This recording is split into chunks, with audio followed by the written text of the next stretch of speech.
There's a lot of phenotypes that are easy to tell.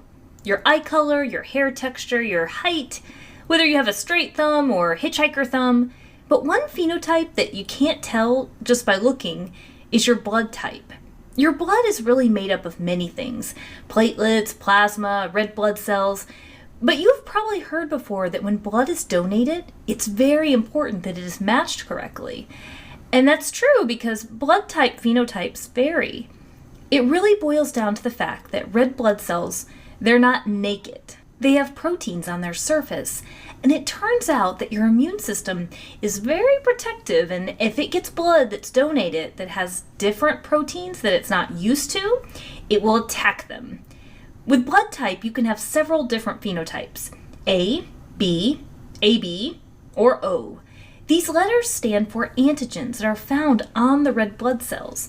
So type A blood, for example, has A antigens on the surface of red blood cells. Type B blood, for example, has B antigens on the surface of red blood cells. Type AB has both A and B antigens on the surface of red blood cells. Type O, I like to think of it looking like a zero. It doesn't have A or B antigens. It's naked.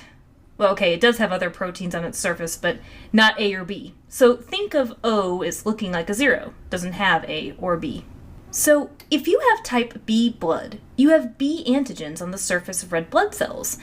That means a person with type B can accept another person's type B blood because B is an antigen that their body recognizes. But if you try to give that person a type A blood type, that's an antigen that the immune system does not recognize. That person's immune system would attack. It would also attack AB blood because that includes the A that it doesn't recognize. Now type O would be safe. Remember, O, think of like a zero. It doesn't have A or B antigens, so type O can donate to everyone. Now, while O individuals can donate to everyone, they can only receive blood from another type O. Because type O doesn't have A or B antigens, so their immune system will attack any other blood type that does. Neither of us have type AB blood, but we would think this is a cool blood type to have in the sense that you could receive blood from anyone. If an AB person received blood from a person that had type A, well, they've got the A, so it's all good. And if an AB person received blood from a person that had type B, well, they've got the B antigen too, so it's all good. They can receive blood from type O too because there's not any antigens to even worry about. Now, one thing we do want to add that makes all of this a bit more complicated: blood types also have a plus or minus sign listed by the blood type. This makes a big difference with blood donations. If you have a plus, it means that you have this other little protein called Rh factor on the surface of your blood cells. And if you have a negative, it means that you do not have this little protein called Rh factor on the surface of your red blood cells.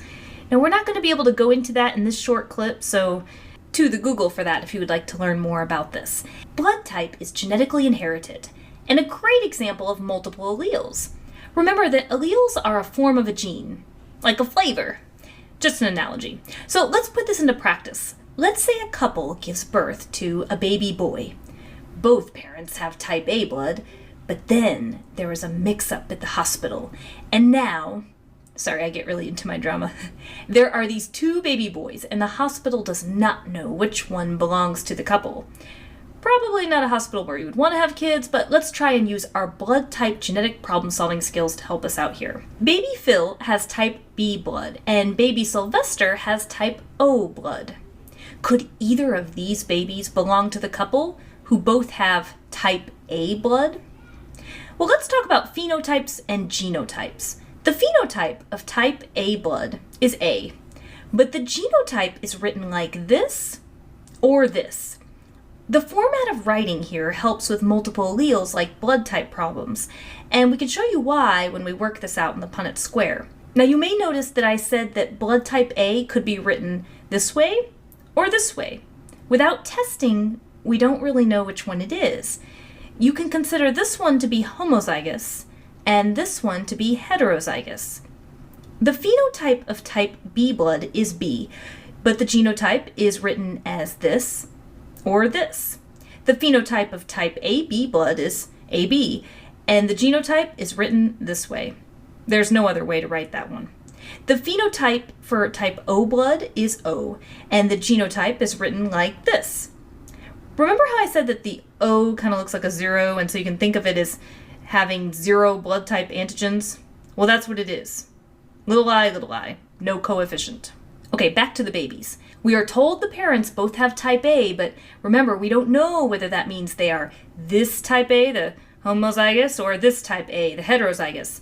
And the mom could be one of those genotypes, and the father could be the other genotype, or they could both be the same genotype. We just don't know.